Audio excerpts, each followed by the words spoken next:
আজকে থেকে 1000 বছর আগে দাকিয়ানুস বাদশার একটা সভ্যতা ছিল। এই বাদশা ছিল তৎকালীন সময়কার একজন জালেম শাসক। সে তার রাজ্যে শিরক প্রতিষ্ঠা করেছিল, আল্লাহ রাব্বুল আলামিনের তাওহীদকে উঠিয়ে দিয়েছিল।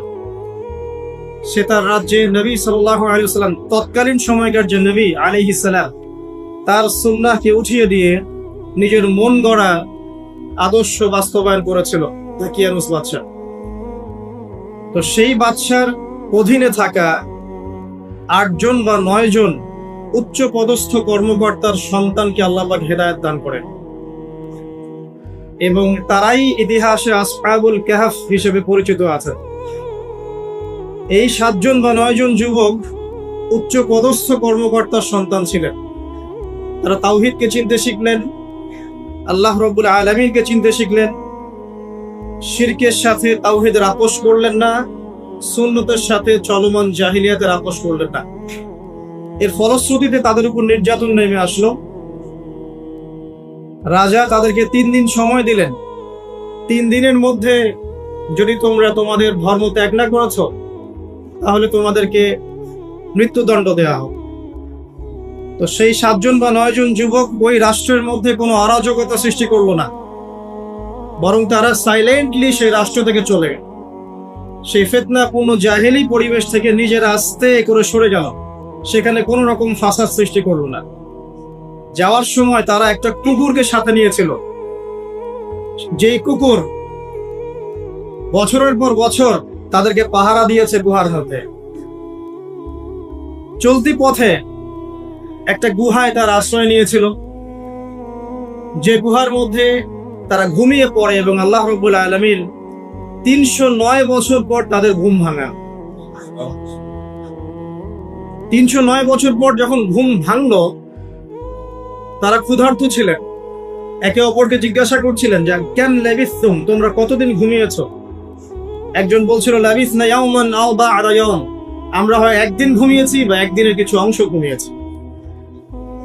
যাই হোক, তারা ক্ষুধার্ত ছিলেন, তাদের পকেটের মধ্যে কিছু মুদ্রা ছিল, আর সেই মুদ্রা বর্তমান সময়ে চলমান মুদ্রার মতো ছিল না। বর্তমান সময়ে যে চলমান যে মুদ্রাগুলো আছে, যেখানে গোল্ড এবং সিলভারের কোনো অনুপ্রবেশ নাই, যদিও বা কোরআন এবং সুন্নায় গোল্ড এবং সিলভারের কয়েনের কথা আছে, তবে পশ্চিমা সভ্যতা এটাকে হারাম করে দিয়েছে। আর পশ্চিমা সভ্যতা কোনো কিছুকে হারাম করে দিলে সেটা সারা বিশ্বেই হারাম হয়ে যায়, আর পশ্চিমা সভ্যতা কোনো কিছুকে হালাল করে দিলে সারা বিশ্বেই সেটা হালাল হয়ে যায়। পশ্চিমারা যদি বলে পর্দা হারাম, বিশ্ববাসী বলবে হারাম হারাম। তারা যদি বলে পর্নোগ্রাফি জেনা হালাল, সবাই বলবে হালাল হালাল। এখন মানুষ আল্লাহর ইবাদত হচ্ছে পশ্চিমাদের ইবাদত বেশি করে। আর এটা বলে রাখি, সূরা তাওবার 31 নম্বর আয়াতে আল্লাহ পাক বলেছেন, কেউ যদি আল্লাহ পাকের হালালকে হারাম করে নেয় আর আল্লাহ পাকের হারামকে হালাল করে নেয়, এটাকে আল্লাহ পাক কুফরি এবং শিরক বলেছেন। তো দাকিয়ানুস বাদশার যুগটাও ঠিক এমনই ছিল। তো তারা যখন সেই মুদ্রাগুলো নিয়ে বাজারে গেল খাবার কেনার জন্য, তখন তাদেরকে অ্যারেস্ট করা হোক। কি অভিযোগে? অভিযোগটা হচ্ছে যে তারা গুপ্তধন পেয়েছে, এই অভিযোগে। কিন্তু বাস্তবিক অর্থে তারা কোনো গুপ্তধন পায়নি। তারা বলছিল আমরা গতকাল মাত্র এখান থেকে বের হয়েছি, আজকে রাতটা এই গুহায় আশ্রয় নিয়েছিলাম, এতটুকু তারা বলেছে। যাই হোক, তথ্য প্রমাণ যাচাই করে দেখা গেল যে তারা যে ঘুমিয়েছিল, এতে প্রায় 309 বছর অতিবাহিত হয়ে গেছে। এবং এখন যে বাদশা ক্ষমতায় আছে, সে আলহামদুলিল্লাহ একজন তাওহীদপন্থী মানুষ। সে আল্লাহকে বিশ্বাস করে, নবী রাসূলকে বিশ্বাস করে, আল্লাহ পাকের ঐশী গ্রন্থকেও বিশ্বাস করে। তবে ওই সমাজের মানুষ একটা বিষয়কে বিশ্বাস করে না, সেটা হলো মৃত্যুর পর পুনরুত্থান বা রিজারেকশন, যেটা আমরা বলি, মৃত্যুর পর পুনরুত্থান, এই বিষয়টাকে তারা স্বীকার করে। তো আল্লাহ রাব্বুল আলামিন মাত্র 9 জন যুবকের মধ্য দিয়ে পুরো একটা নেশনকে শিক্ষা দিলেন যে মৃত্যুর পর পুনরুত্থান সত্য। যে আল্লাহ রাব্বুল আলামিন 309 বছর ঘুম পাড়িয়ে রেখে জীবিত করতে পারেন, নিঃসন্দেহে সে আল্লাহ রাব্বুল আলামিন লক্ষ কোটি মানুষকে 1000 বছর পরেও জীবিত করতে পারবেন ইনশাআল্লাহ। এতে করে ওই পুরো সমাজটাই তাওহীদপন্থী হয়ে গেল, আলহামদুলিল্লাহ। এই হলো আসহাবুল কাহফের ঘটনা, খুব সংক্ষিপ্ত করে বললাম। এই আসহাবুল কাহফ তারা কিন্তু খুব উচ্চ পদস্থ কর্মকর্তার সন্তান ছিলেন এবং তারা ছিলেন যুবক। তারা কেউ কাউকে চিনতেন না, কিন্তু আল্লাহ পাক তাদের মধ্যে একটা হৃদয়ের বন্ধন দিয়ে দিয়েছিলেন এবং তারা ওই রাষ্ট্রে কোনো ফাসাদ সৃষ্টি করেন নাই, কোনো অরাজকতা সৃষ্টি করে নাই, তারা ভাঙচুর করে নাই, তারা হরতাল করে নাই, অবরোধ করেনি, কিচ্ছু করে নাই। তারা তাওহীদের দাওয়াত দিয়েছে, মানুষ কবুল করে নাই, তাদেরকে আলটিমেটাম দেওয়া হয়েছে, দিন পরিবর্তন করো, না হলে তোমাদেরকে মৃত্যুদণ্ড দেওয়া হবে। তারা আস্তে করে সেখান থেকে চলে গিয়েছে, জাহেলিয়াত থেকে টোটালি ডিসকানেক্ট হয়ে গেছে। এরপর আল্লাহ পাক তাদেরকে এমন একটা ঘটনা ঘটালেন যাতে করে পুরো একটা সভ্যতা হেদায়েত পেয়ে গেল, আলহামদুলিল্লাহ। শুধু তাই নয়, এই ঘটনা কোরআনে থাকবে আর কোরআন কিয়ামত পর্যন্ত থাকবে ইনশাআল্লাহ। যত মানুষ কোরআন তেলাওয়াত করবে ইনশাআল্লাহ সবাই এই ঘটনার আলোকে হেদায়েত পাবে ইনশাআল্লাহ। তো দেখুন, অল্প কিছু মানুষকে দিয়ে আল্লাহ পাক বড় কমিউনিটিকে হেদায়েত দিতে পারে। তাদের দোয়াটা আমরা সবাই করি আজকে। তারা দোয়া করেছিল, রব্বানা আতিনা মিন লাদুনকা রাহমা ওয়া হাইয়্ লানা মিন আমরিনা রাশাদা। ঠিক একই যুগ আবারও এসেছে ঘুরে ফিরে। সময় পরিবর্তন হতে থাকলে আমরা একটা কথা বলি, ইতিহাস পড়তে গিয়ে পড়াতে গিয়ে, যে হিস্ট্রি রিপিটস ইটসেলফ, আমরা বলি যে ইতিহাস নিজেই নিজের পুনরাবৃত্তি ঘটায়। ঠিক অনুরূপ ঘটনা ঘটেছিল নমরুদের সময়ও। নবী ইব্রাহিম আলাইহিস সালাম তাওহীদপন্থী, নমরুদ তাওহীদপন্থী নয়। সে মনে করে যে সেই হচ্ছে এই পুরো মহাবিশ্বের রব। আল্লাহ রাব্বুল আলামিন ইব্রাহিম আলাইহিস সালামের মাধ্যমে তাকে তাওহীদের দাওয়াত পৌঁছালেন, সে কবুল করলো না। আল্লাহ রাব্বুল আলামিন সামান্য যে বলে মশা, ক্ষুদ্র একটা মশা দিয়ে নমরুদকে শেষ করে দিলেন। আল্লাহ পাক সব করতে পারেন। ইতিহাস সেভাবেই পুনরাবৃত্তি ঘটিয়েছে আদ এবং সামুদ জাতির ক্ষেত্রেও। আদ জাতির লোকেরা অনেক লম্বা লম্বা ছিল, ফিজিক্যালি অনেক স্ট্রংলি বিল্ড। তারা পাহাড় কেটে বাড়িঘর নির্মাণ করত। সামুদ জাতীয় ঠিক এরকমই ছিল, তারা পাহাড় পর্বত কেটে বাড়ি নির্মাণ করত। আল্লাহ রাব্বুল আলামিন হুদ আলাইহিস সালামকে পাঠালেন, সালিহ আলাইহিস সালামকে পাঠালেন দাওয়াত দেওয়ার জন্য। তারা দাওয়াতি কাজ করলেন, কম দাওয়াত গ্রহণ করলো না। ইল্লা কালিলাম মিনহুম, অল্প কিছু মানুষ ইসলাম কবুল করলো, বাকিরা বেশিরভাগই করলো না। আল্লাহ রাব্বুল আলামিন বিশাল কওমটাকে, যারা বলতো মান আশাদ্দু মিন্না কুওয়া, আমাদের চেয়ে শক্তিশালী আর কে আছে, তারা এই কথা বলতো। কোরআনে কথা বলছে, কোরআন বলছে তারা বলতো মান আশাদ্দু মিন্না কুওয়া, আমাদের চেয়ে শক্তিশালী আর কে আছে। এখন এই স্লোগানগুলো আমরা ওয়ার্ল্ড অ্যাফেয়ার্স ঘাটলে দেখতে পারি না? বিভিন্ন গণশক্তি বলছে আমাদের চেয়ে শ্রেষ্ঠ আর শক্তিশালী কে আছে। এই কথাটাই বলেছিল আদ এবং সামুদ জাতি। আল্লাহ পাক এদেরকে এমন ভাবে ধ্বংস করেছেন যেন খেজুর গাছ উপড়ে ফেললে যেমন করে পড়ে থাকে, আদ জাতির লোকরা বাড়ির মধ্যে এভাবে পড়েছে। মাত্র 6 দিন এবং 7 রাতের মধ্যে আল্লাহ পাক আদ জাতিকে ধ্বংস করেছেন। আর সামুদ জাতিকে আল্লাহ পাক ধ্বংস করেছেন বজ্রপাত দিয়ে, প্রচন্ড বজ্রপাত দিয়ে, মুহূর্তে একটা কম শেষ। আল্লাহ পাক সব করতে পারে। ইতিহাস এভাবেই পুনরাবৃত্তি ঘটিয়েছে। ফিরআউনের যুগে চলে যান, মূসা আলাইহিস সালাম একই দাওয়াত দিয়েছেন আল্লাহ রাব্বুল আলামিন। আল্লাহ পাকের পক্ষ থেকে তাওহীদ দিয়ে তিনি ফিরআউনকে দাওয়াত দিয়েছেন যে লা ইলাহা ইল্লাল্লাহ, আল্লাহ ছাড়া কোনো ইলাহ নাই। আল্লাহ রাব্বুল আলামিন চিরঞ্জীব, চিরস্থায়ী, তার কাছে আত্মসমর্পণ করো। ফিরআউন বলেছিল আনা রাব্বুকুমুল আ'লা, আমি তোমাদের মহান রব। নাউযুবিল্লাহ। সে বলেছিল মা উরিকুম ইল্লা মা আরা, আমি যা ভালো মনে করি তাই তো তোমাদেরকে বলি। ওয়া মা আহদিকুম ইল্লা সাবিলার রাশাদ, এবং আমি তোমাদেরকে শুধু সৎপথ দেখাই। ফিরআউন এই কথা বলেছিল। সে বলেছিল যে মা আলিমতু লাকুম মিন ইলাহিন গায়রি, আমি তো জানি না যে আমি ছাড়া তোমাদের কোনো ইলাহ আছে। আল্লাহ রাব্বুল আলামিন সবর করেছেন, তাকে সময় দিয়েছেন, একটার পর একটা গজব দিয়েছেন। কখনো উকুন নাজিল করেছেন, কখনো রক্ত নাজিল করেছেন, কখনো প্লেগ, কখনো ব্যাং, কখনো ফড়িং, এরকম করে 9টা আযাব আল্লাহ পাক ফিরআউনকে দিয়েছে, তার কওমকে দিয়েছে। সর্বশেষ আল্লাহ রাব্বুল আলামিন লোহিত সাগরে সদল বলে ফিরআউনকে ডুবিয়ে মেরেছেন। ডুবে মরার সময় ফিরআউন বলেছিল যে আমানতু বিরাব্বি হারুন ওয়া মূসা, আমি এখন হারুন এবং মূসার রবের প্রতি ঈমান আনলাম। ডুবে মরার সময় ফিরআউন এই কথাটা বলেছিল। তখন আল্লাহ রাব্বুল আলামিন বলেছেন আলান, এখন, ওয়াকাদ আসাইতা মিন ক্বাবল, এর পূর্বে তুমি বিরুদ্ধাচরণ করেছো। আল ইয়াউমা নুনাজ্জিকা বিবাদানিক, আজকে আমি তোমার বাদান মানে তোমার দেহটাকে সংরক্ষণ করব, প্রিজার্ভ করব। কি জন্য প্রিজার্ভ করবে? মিউজিয়ামে রেখে দেওয়ার জন্য? মিশরের মিউজিয়ামে রেখে দেওয়ার জন্য? কি কারণে প্রিজার্ভ? লিতাকুনা লিমান খালফাকা আয়াহ, তোমার পরবর্তীতে যারা আসবে পৃথিবীতে ওদের সবার জন্য তুমি নিদর্শন হয়ে থাকো। এই কারণে তো ফেরাউনের পরে তো হাজার হাজার বছর চলে গেল, এবং এই হাজার বছরে আমরা দেখেছি আরো হাজারটা ফেরাউন এসেছে পৃথিবীতে। তাদের সবার জন্য এই ফেরাউনের মমিটা ছিল কি? নিদর্শন। কে আল্লাহ নিদর্শনের পরোয়া করেন? আল্লাহ পাকে নিদর্শনের কে পরোয়া করে? আমাদের কনসেপ্ট এখন এমন, ইনহিয়া ইল্লা হায়াতুনা দুনিয়া, এই দুনিয়ার জীবনটাই আমাদের হায়াত। নামুতু ওয়া নাহইয়া, আমরা এখানেই বাঁচি, এখানেই মরব। ওয়া মা নাহনু বিমাবউসিন, আর আমাদেরকে পুনরুত্থিত করা হবে না। কোন মানুষ যদি পরকালীন কনসেপ্ট লালন করে চলে, সেই মানুষ কি বেনামাজি থাকতে পারে কিনা? সেই মানুষ কি যাকাত না দিয়ে থাকতে পারে কিনা? যে মানুষ পরকালে বিশ্বাস করে যে আল্লাহর সামনে আমাকে দাঁড়াতে হবে একা একাই, আমার ইমাম, আমার পীর, আমার অমুক, আমার তমুক নেতা নেত্রী কেউ আমার সাথে যাবেন, আমাকে একা আমার আল্লাহর সামনে দাঁড়িয়ে হিসাব দিতে হবে, এই কথা যে চিন্তা করে, সে কি নামাজ না করে থাকতে পারে কিনা? সে কি যাকাত না দিয়ে থাকতে পারে কিনা? সে কি দুর্নীতি করতে পারে কিনা? মানুষকে ঠকাতে পারে কিনা? সে কি সুদ খেতে পারে বা ঘুষ খেতে পারে? সে কি জেনা করতে পারে? সে কি কাপড় খুলে দিয়ে উন্মুক্ত হয়ে ঘুরতে পারে কিনা? এখন তো উন্মুক্ত হওয়ার সংস্কৃতি চলছে নাকি? ইবলিস যখন আদম আলাইহিস সালাম এবং হাওয়া আলাইহিস সালাম তাদেরকে যখন জান্নাত থেকে বের করিয়ে দেয়, প্রলোভন দিয়েছিল, মিথ্যা প্রলোভন, যে হাল আদুল্লুকুম, হে আদম এবং হাওয়া, আমি কি তোমাদেরকে জানিয়ে দিব, আলা শাজারাতিল খুলদি ওয়া মুলকিন লা ইয়াবলা, হে আদম এবং হাওয়া, আমি কি তোমাদেরকে জানিয়ে দিব এমন একটা গাছের ব্যাপারে যেই গাছের ফল খেলে পরে তোমরা চিরস্থায়ী হয়ে যাবে এবং কোনোদিন মরবে না। এই যে চিরস্থায়িত্বের চোখ আর অমরত্বের চোখ, এই দুইটা চোখ দিয়ে আমাদের পিতা মাতাকে ইবলিস জান্নাত থেকে বের করে দিচ্ছে।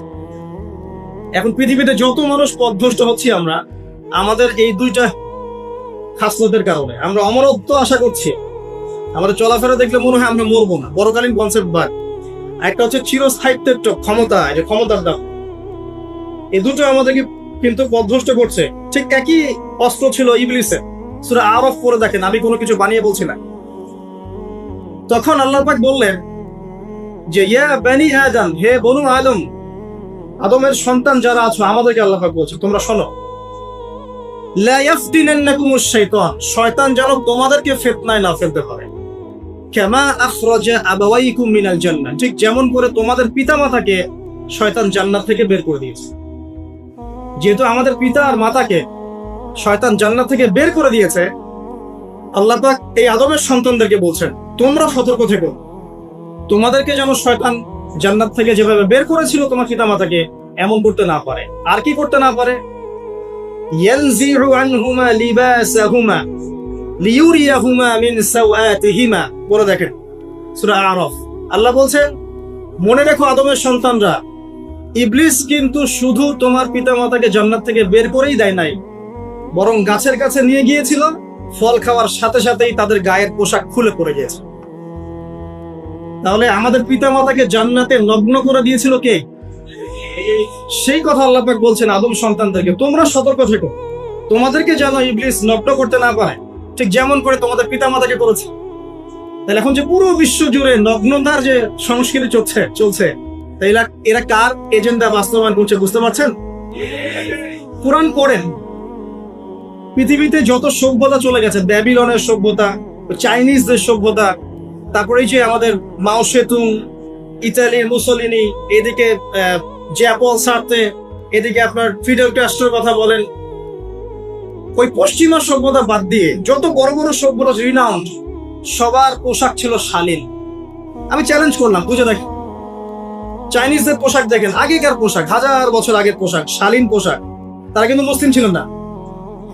আপনি এই ব্যাবিলনের সভ্যতা দেখেন, ব্যাবিলনের সভ্যতা অনেক প্রাচীন না? এই সভ্যতার পোশাক দেখবেন এটা অশালীন পোশাক ছিল না। এমনকি আইয়ামে জাহিলিয়াত যেটা আমরা বলি, নবী সাল্লাল্লাহু আলাইহি ওয়াসাল্লাম যখন জন্ম নেননি তার আগের সময়টা হচ্ছে, ওই সময়ে যে মানুষ জেনা করতো, মেয়েকে যে কন্যা সন্তানকে জীবিত দাফন করতো, তারপরেও ওদের পোশাক শালীন ছিল। হঠাৎ করে বিশ্বে একটা সভ্যতা আসলো পশ্চিম থেকে, তারা বললো যে পোশাক শর্ট হতে হতে হতে হতে এক পর্যায়ে বিকিনি পরে ঘোরা শুরু, এবং এখন ওরা সারা বিশ্বে ওটা ছড়িয়ে দিচ্ছে, আমরা সবাই ওটাকে গ্রহণ করছি। আমরা বলছি হাজার বছরের সমস্যা।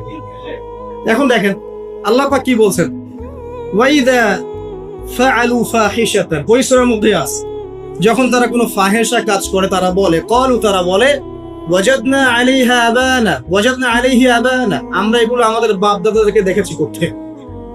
যখন তারা কোনো ফাহেসা কাজ করে তারা বলে, অশ্লীল কাজ করলে বলে আমরা এগুলো দেখেছি বাপ দাদা পিতৃপুরুষ থেকে করে আসছে।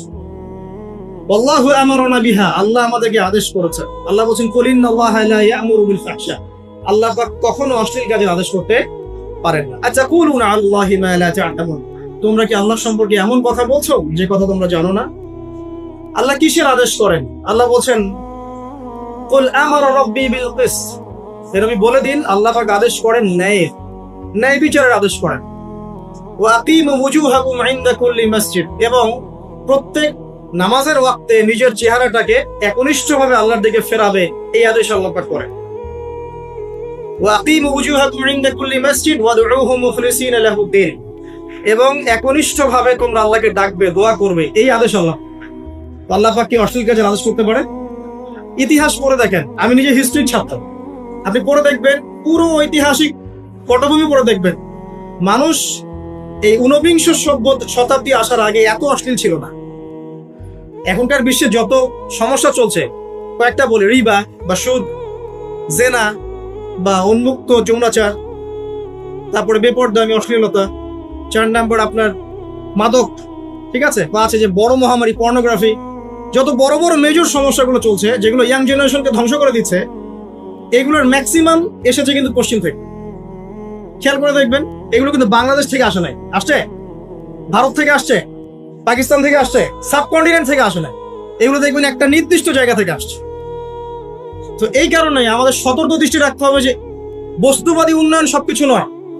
হ্যাঁ, আমরা জিডিপি বাড়ালাম, ইন্ডাস্ট্রিজ গড়লাম, মঙ্গলে চলে গেলাম, চাঁদে গেলাম, ওকে ফাইন, এগুলোর কেউ বিরোধিতা করবে না, এটা ভালো, নেশনকে এগিয়ে নিতে হবে, এটাই এডুকেট তারও নয়, এবং এডুকেটেই করতে হবে, কিন্তু নৈতিকতার বিসর্জন দিয়ে নয়। নৈতিকতার বিসর্জন দিয়ে ধর্ম থেকে দূরে চলে এসে নাস্তিকতায় বিশ্বাসী হয়ে আল্লাহকে বাদ দিয়ে, রাসূলকে বাদ দিয়ে এই বস্তুবাদী উন্নয়ন আমাদের পরকালকে বাঁচাতে পারবে না। তো পরকালকে বাঁচিয়ে রেখে আমার দুনিয়াবী উন্নয়ন করতে হবে, এবং দুনিয়ার উন্নয়নটা অবশ্যই জরুরি। সারা বিশ্ব যখন এগিয়ে যাচ্ছে, আমরা কেন পিছিয়ে থাকবো? আমি তো এটাও বলি যে এটা অনেক মাদ্রাসার লাইনে যারা আছেন তারা আমার সাথে একটু বিরোধিতা করেন এই বিষয়ে, কিন্তু আমি নিজেই বলি যে সিলেবাসের মধ্যে পরিবর্তন নিয়ে আসার চেষ্টা করতে হবে। শুধুমাত্র এককেন্দ্রিক শিক্ষায় কেন শিক্ষিত হবো? এই যুগে চলার জন্য যে উপকারী জ্ঞানগুলো দরকার সেগুলো শিখতে হবে আমাদেরকে। আমাদের আইসিটির জ্ঞানের দরকার আছে, আমাদের ইংরেজির জ্ঞানের দরকার আছে, ম্যাথামেটিক্স দরকার আছে, সায়েন্সের দরকার আছে, আমাদের তথ্য প্রযুক্তি জানতে হবে, অর্থনীতির জ্ঞানের দরকার আছে, পলিটিক্যাল সায়েন্সের দরকার আছে, জিও পলিটিক্স দরকার আছে। এগুলো বাদ দিয়ে শুধু যদি আমি মুখস্থ করে যাই, এই জ্ঞানটা আমার কি কাজে দিবে আমাকে বল? এই কথাটা অনেকে নেগেটিভলি নেয়, কিন্তু আমি আসলে তাদের ব্যাপারে তাদের সাথে তর্ক করতে চাই না।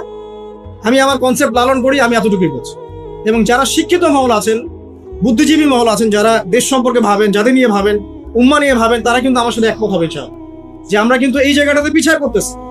আল্লাহ পাক আমাদেরকে কনস্ট্রাকটিভ সিলেবাসে পড়াশোনা করার তৌফিক দান করুন, এবং জেনারেল লাইন থেকে আপনি বয়কট করে একদম ইয়াতে চলে আসতেছেন কেন?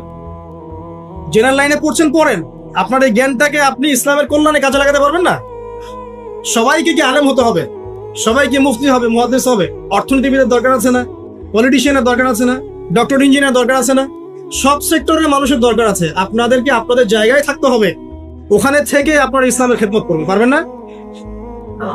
একজন ডক্টর তিনি কি ইসলামের খেদমত করতে পারবেন না ভাই? একজন সৎ নেতা তিনি কি ইসলামের খেদমত করতে পারবেন না? একজন অর্থনীতিবিদ তিনি যদি আল্লাহ পাকের হালাল হারাম মেনে অর্থনীতির কোনো বিধান চালু করেন, তিনি কি ইসলামের খেদমত করতে পারবেন না? তো সবাইকে কি বক্তা হতে হবে? সবাইকে আলেম হতে হবে? এক নির্দিষ্ট একটা শ্রেণীর মানুষ আলেম হবে, নির্দিষ্ট একটা শ্রেণীর মানুষ প্রশাসনে থাকবে, নির্দিষ্ট একটা শ্রেণীর মানুষ আপনার জনপ্রতিনিধি হবে, নির্দিষ্ট শ্রেণীর মানুষ ইকোনমিক সেক্টরে থাকবে। এইভাবে আমরা একটা জাতি গঠন করব, এবং সবাই হবে উভয় দিকে শিক্ষিত। একজন আর্মি অফিসার তার উচিত হবে ইমামতি করার যোগ্যতা অর্জন করা, একজন ডক্টর তার উচিত হবে ইমামতি করার যোগ্যতা অর্জন করা, আবার একজন যিনি আলেম তারও উচিত হবে এমন পড়াশোনা করা যে পড়াশোনা দিয়ে তিনি কোরআন সুন্নাহকে হাতে রেখে ওয়ার্ল্ড অ্যাফেয়ার্সকে ডিল করতে পারেন। তো এই বিষয়গুলো আমাদের একটা গ্যাপ চলে আসছে দীর্ঘদিন থেকে। আল্লাহ পাক আমাদেরকে বোঝার তৌফিক দান করুন। আর অ্যাটলিস্ট আমরা যদি নাই পারি, আমাদের দ্বারা যদি কিছু নাই হয়, অ্যাটলিস্ট আমাদের সন্তান সন্ততি যারা আসবে ভবিষ্যতে, আল্লাহ পাক তাদেরকে যেন ইসলামের জন্য কবুল করে নেয়। আমিন। আর ইসলামের জন্য কবুল করলে কারো কোনো ক্ষতি নাই। ইসলামের আন্ডারে প্রত্যেক অমুসলিমের সর্বোচ্চ অধিকার রক্ষা করা হয়, অন্য কোনো জায়গায় করা হয় না। এবং প্রত্যেকটা ধর্মগ্রন্থের মূল কথাগুলো দেখবেন একই রকম। এক আল্লাহর কথা বলছেন, একজন শেষ নবীর কথা বলছেন, সত্য কথা বলার কথা বলছেন, ন্যায়ের পথে চলার কথা বলছেন। প্রত্যেকটা ধর্মগ্রন্থ পড়ে দেখেন, এই যে ওল্ড টেস্টামেন্ট বলেন, নিউ টেস্টামেন্ট বলেন, বেদ বলেন, আপনি বাইবেল বলেন, পড়েন, একটু পড়েন, তুলনামূলক ধর্মতত্ত্বের বইগুলো পড়েন, দেখবেন অনেক মিল আছে। তো সবাই যদি যার যার ধর্ম পালন করেন, কোনো সমস্যা আছে? সবাই যদি যার যার ধর্মের নৈতিক বিষয়গুলো মেনে চলে, কোনো সমস্যা আছে? এই সহজ সরল কথাগুলো আমরা জনগণকে বোঝাতে ব্যর্থ হচ্ছি। এই সুযোগ নিয়ে এক শ্রেণীর মানুষ এক দলকে আরেক দলের বিরুদ্ধে লাগিয়ে দিচ্ছে, স্বার্থ খুঁজে, নিজের স্বার্থে, দুনিয়ার স্বার্থে। এবং ওই যে বললাম একটা সভ্যতার কথা, ওদের স্বার্থে শান্তিপূর্ণ একটা জনসমষ্টির মাঝে ফাসাদ লাগিয়ে দিচ্ছে উদ্দেশ্যপ্রণীত ভাবে কিছু মানুষ। এদেরকে চিনতে শিখুন, এদেরকে বয়কট করতে শিখুন। আল্লাহ পাক তৌফিক, বোঝার তৌফিক দান করুন। আমি আর ওদিকে যাচ্ছি না। দেখুন, নবী মুসা আলাইহিস সালামের সময় হিস্ট্রি এভাবে রিপিট হয়েছে। আপনাকে একটা কওমের কথা বলি, এই যে শুআয়ব আলাইহিস সালামের কওম, যাদেরকে মাপে কম দেওয়ার কারণে আল্লাহ পাক ধ্বংস করেছেন। কোন কারণে? মাপে কম দেওয়ার কারণে।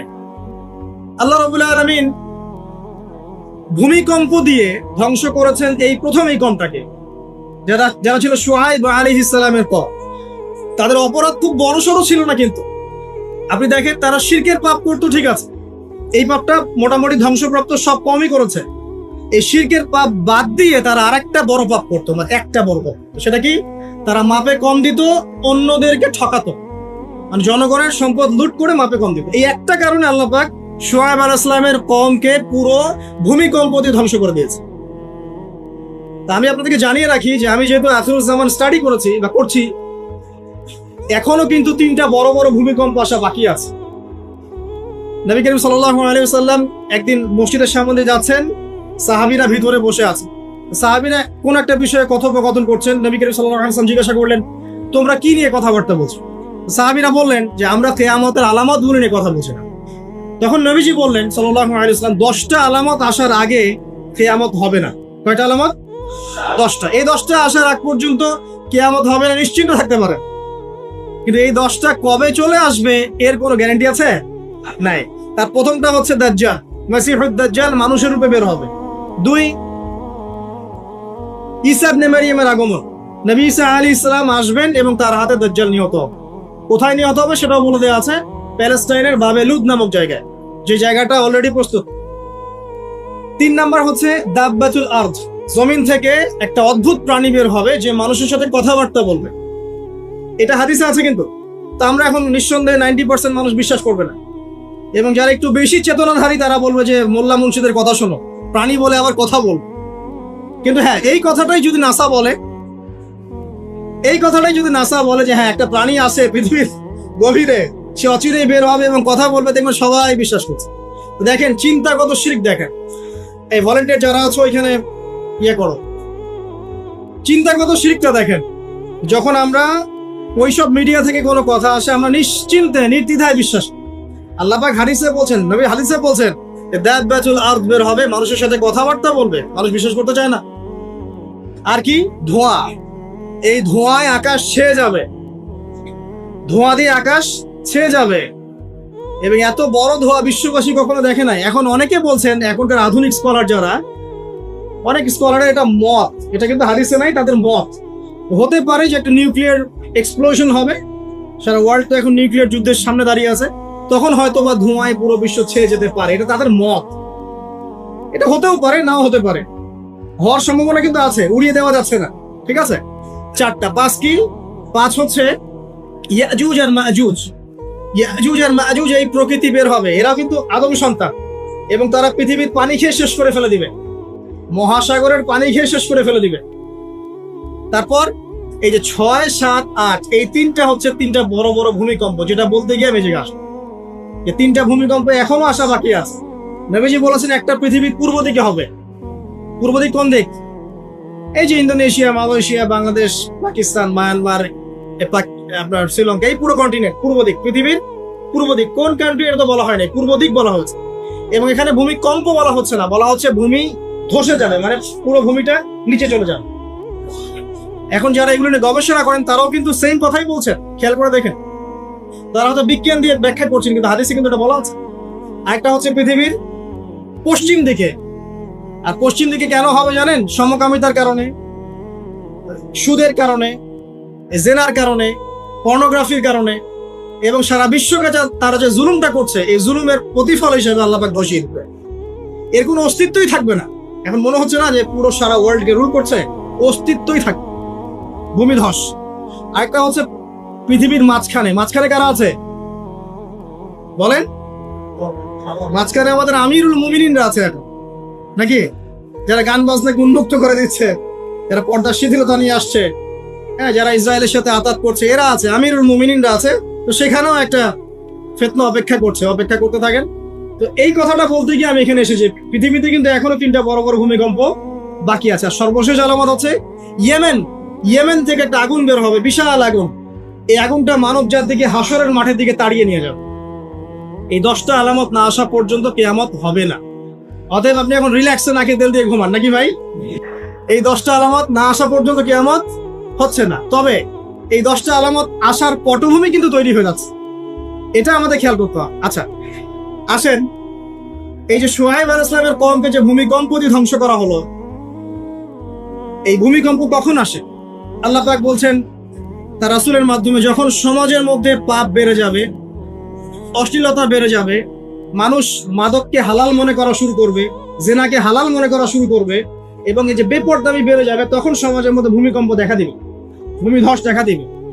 গান বাজনা, বাদ্যযন্ত্রকে মানুষ হালাল মনে করা শুরু করবে, তখন এগুলো আসবে। তো এগুলো কি আসার বাকি আছে? এখন কি মনে হচ্ছে?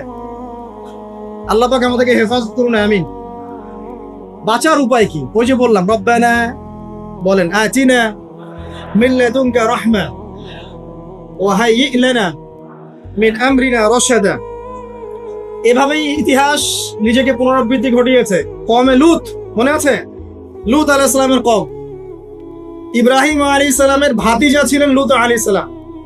তাকে আল্লাহ একটা কওমকে দাওয়াত দেওয়ার জন্য পাঠালেন, যেই কওম এমন পাপ করছে যেই পাপ ইতিহাসে কেউ কখনো করে নাই। ওই কওমের আগ পর্যন্ত পৃথিবীতে কেউই এই পাপটা কখনো করে নাই। কি পাপ? কে বলতে পারবে? আমরা সবাই বাইরে ভালো মানুষের মুখোশ ধরে আছি ঠিকই, কিন্তু ভিতরে ভিতরে সমাজ এগুলো চলছে। এগুলোকে যদি এখনই আমরা পেট্রোনাইজ করতে, মানে আমরা যদি এটাকে ডিফেন্ড করতে না পারি, তাহলে কিন্তু সমস্যা। আগামীতে দেখা যাবে যে আমাদের পরিবারের মধ্যে এগুলো ঢুকে যাচ্ছে, নাউজুবিল্লাহ। আপনি কেমব্রিজ অক্সফোর্ডের ডিকশনারি ঘাটলে দেখবেন, সেখানে আগে বলা হতো যে এটা একটা মানসিক রোগ।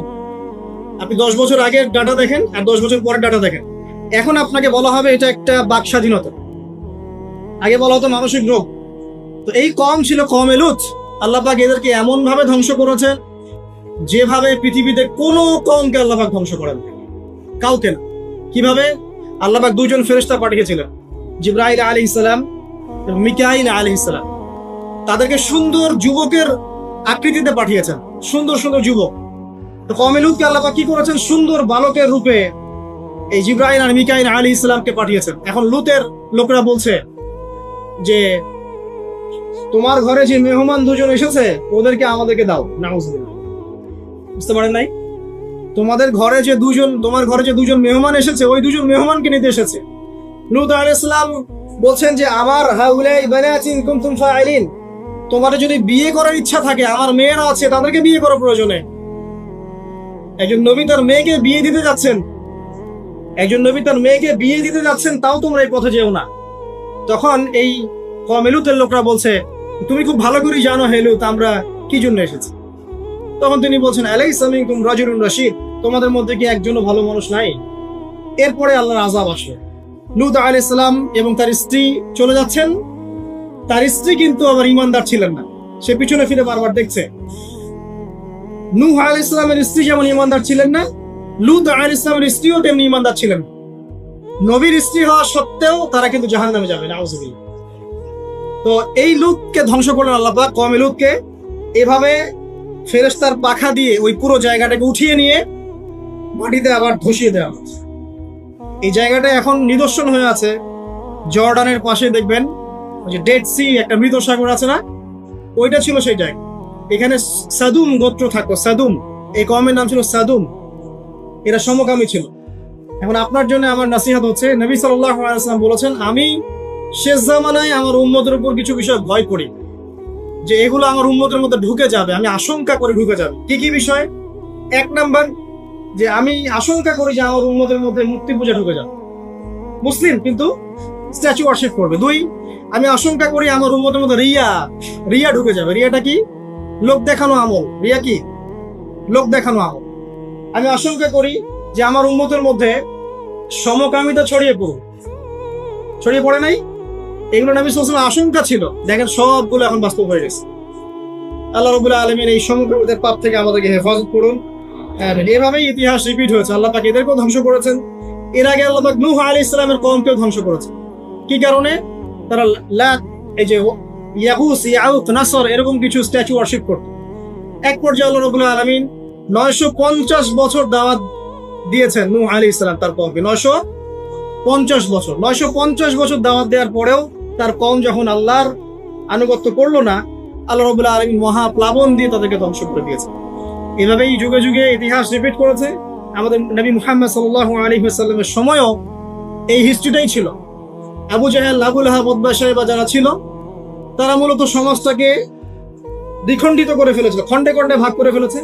ডিভাইড এন্ড রুলের মতো সমাজে সুদ ছড়িয়ে দিয়েছিল, জেনা ছড়িয়ে দিয়েছিল, পরকীয়া ছড়িয়ে দিয়েছে এবং শিরক ছড়িয়ে দিয়েছে এবং গোত্রীয় হানাহানি চলছিল। এরকম একটা অবস্থায় নবী সাল্লাল্লাহু আলাইহি ওয়াসাল্লাম ওই সমাজের মধ্যে আসেন নবী হিসেবে। এসে মাত্র 23 বছর সময় নিয়েছেন। কত বছর? মাত্র 23 বছর। আমাদের তো সমাজ সংস্কারের শতাব্দী পার হয়ে যাচ্ছে। এক একটা রেভলিউশন দেখবেন শতাব্দী পার হয়ে যাচ্ছে, কিন্তু কোনো আলটিমেট রেজাল্ট নাই। নবী সাল্লাল্লাহু আলাইহি ওয়াসাল্লাম 23 বছর সময় নিয়েছেন, মাত্র 23 বছর। এই 23 বছরে কোরআন এবং হাদিস এই দুটোকে হাতে নিয়ে নবী সাল্লাল্লাহু আলাইহি ওয়াসাল্লাম সমাজের প্রত্যেকটা জাহিলিয়াত উপর থেকে সরিয়ে দেন নাই, শেকড় থেকে উপরে ফেলেছেন।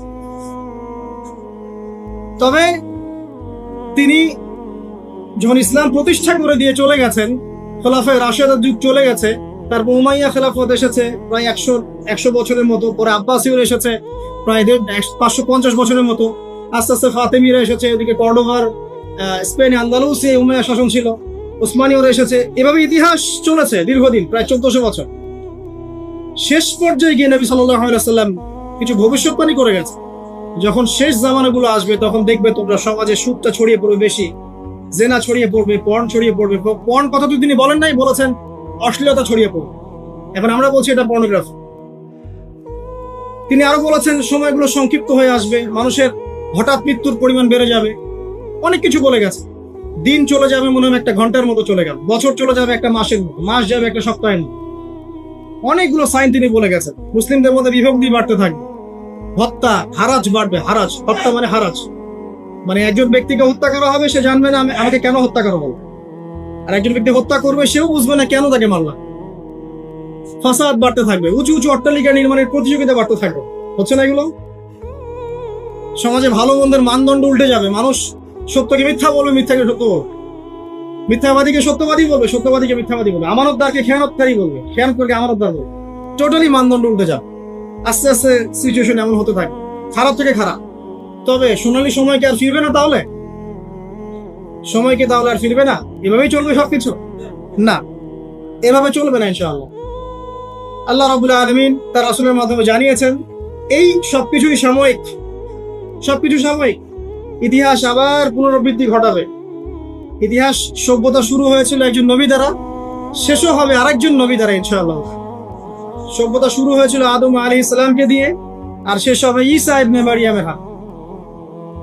শেষ জামানার সবচেয়ে ভাইটাল ক্যারেক্টার হচ্ছেন ঈসা ইবনে মারইয়াম। ইমাম মাহদী নন, ইমাম মাহদী সবচেয়ে ভাইটাল ক্যারেক্টার নন। সবচেয়ে ভাইটাল ক্যারেক্টার হচ্ছে ঈসা ইবনে মারইয়াম। তিনি প্যালেস্টাইন, জেরুজালেম থেকে পুরো ওয়ার্ল্ড ইসলামিক খেলাফা রিস্টোর করবেন ইনশাআল্লাহ তাআলা।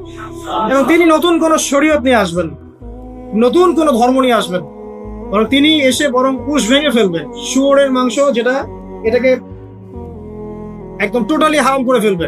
জিজিয়া যে ট্যাক্সটা আছে এটাকে উঠিয়ে দিবে। এবং তিনি 40 ইয়ার্স, হাদিসে এসেছে 40 বছর তিনি এই পৃথিবীতে থাকবেন। কত বছর? 40 বছর। ওই সময় সম্পর্কে এমন কথা এসেছে যে যাকাত নেয়ার জন্য একটা মানুষ খুঁজে পাওয়া যাবে।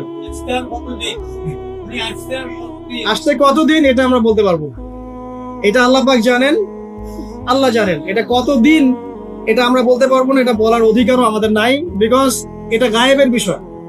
আলামতগুলো আস্তে আস্তে আস্তে আস্তে ওইদিকে যাচ্ছে। এখন তিনি আজকেই আসুন আর কালকেই আসুক, ইমাম মাহদী আজই আসুক আর কালই আসুক, আপনার আমার দায়িত্ব চেঞ্জ হবে না। দায়িত্ব কি চেঞ্জ হবে? খুব সংক্ষেপে 2 মিনিট সময় নিচ্ছি যে আমরা যে কোনো সিচুয়েশনেই আমাদের দায়িত্বটা কি আসে। 1 নাম্বার কথা হচ্ছে ভাই, যে বড় পরিসরে চিন্তা বাদ দিয়ে আগে ছোট পরিসরে আসেন। নিজের ব্যক্তি জীবনে আগে ইসলাম প্রতিষ্ঠা করুন। নিজে আগে পড়াশোনা করি, দিনের জ্ঞান অর্জন করেন, পড়াশোনা করেন, যে লাইনেই পড়াশোনা করছেন করেন, কিন্তু ইসলামটাকে, ইসলামের ফরজ ওয়াজিব সুন্নত মুস্তাহাবগুলো শেখেন। ডাক্তার ইঞ্জিনিয়ার হওয়ার কোনো আপত্তি নাই, বড় পলিটিশিয়ান হন, ইকোনমিস্ট হন, কোনো আপত্তি নাই, বাট ইসলামের বেসিক নলেজটা অর্জন না করে মৃত্যুবরণ করেন না আল্লাহর রাস্তায়। 2 নাম্বার, কোরআনকে সময় দেন, কোরআনটাকে স্টাডি করেন, হাদিসটা স্টাডি করেন, আল্লাহ পাক তৌফিক দান করুন, আমিন।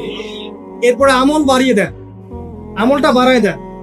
এখন সময় থাক 100 বছর আর 500 বছর বা 2 বছর, আমল বাড়ায় দেন। আপনার আমল আপনার সাথেই, কেউ কারো কবরে যাবেন। অতএব আমল বাড়িয়ে দেওয়ার চেষ্টা করি, আল্লাহ পাক তৌফিক দান করুন। আমল বাড়ানোর সবচেয়ে সেরা পদ্ধতি হচ্ছে রাসূল সাল্লাল্লাহু আলাইহি ওয়াসাল্লামের সুন্নাহ মতো জীবন গড়া, নবীর সুন্নাহ মতো জীবন গড়া। প্রত্যেকটা কাজ রাসূল সাল্লাল্লাহু আলাইহি ওয়াসাল্লামের সুন্নাহ মতো করেন, ইনশাআল্লাহ প্রতিটা কাজই নেকি হবে ইনশাআল্লাহ। আর কি বারবার আদর্শ পরিবার, এটা বারবার আমি একটা কথা বলি যে আদর্শ পরিবারের কোনো বিকল্প নাই। পারিবারিক আদর্শ, পারিবারিক মূল্যবোধ সবচেয়ে বড় শিক্ষা।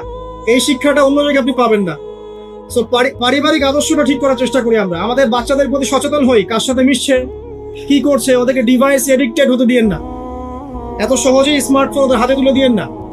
বাসায় ছোট ছোট মেয়েদের ব্যাপারেও সচেতন হন, তাদের ব্যাপারেও খেয়াল রাখেন, তাদেরকে নিরাপত্তায় রাখেন।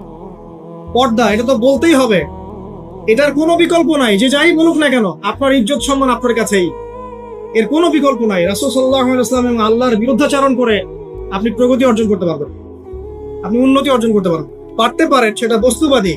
পরকালে এর কোনো অস্তিত্ব থাকবে না। আর কি করতে পারি আমরা হালাল অর্থনীতি সার্চ করতে পারি। হারামে যারা আছে আজকে তওবা করি, আজকের এই লেকচার যাদের কানে যাবে, আমরা দোয়া করি আল্লাহ পাক সবাইকে হারাম রিজিক থেকে ফিরিয়ে নিয়ে আসুন। বারবার একটা কথা বলি ভাই, এখন আমল নামায় যতটুকু রিজিক আছে এর একটা দানা না খেয়ে আপনি মৃত্যুবরণ করবেন, আপনার মৌত হবে না। এখন আপনার রিজিকটা আপনি কি অবৈধ পথে চাচ্ছেন না বৈধ পথে চাচ্ছেন, এটা আপনার ডিসিশন। আপনি যদি বৈধ পথে চান, ওই পরিমাণ রিজিক আপনাকে খাওয়াবেন আল্লাহ পাক, তারপর মৃত্যুবরণ করবেন। আর যদি অবৈধ পথে চান, সেটাই খাওয়াবেন, খাওয়াই মৃত্যুবরণ করবেন। মানে আপনি ডিসিশন নেন কোন দিকে যান। আর রিজিকের মালিক আল্লাহ আমরা খালি মুখে বলি, মনে কিন্তু বিশ্বাস করি না। মনে যদি বিশ্বাস করতাম তাহলে আমরা কিন্তু কখনো সুদের ধার ধারতাম না, আমরা ঘুষ দুর্নীতি করতাম। কারণ আমরা করছি কেন? মনে করছি যে আমি এটা করলে রিজিক বাড়বে।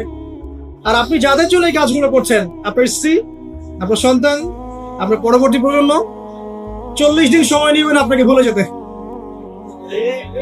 40 দিন সময় নিবেন আপনাকে ভুলে যেতে, দেখে নিয়ে। কবর খুব একাকিত্বের জীবন।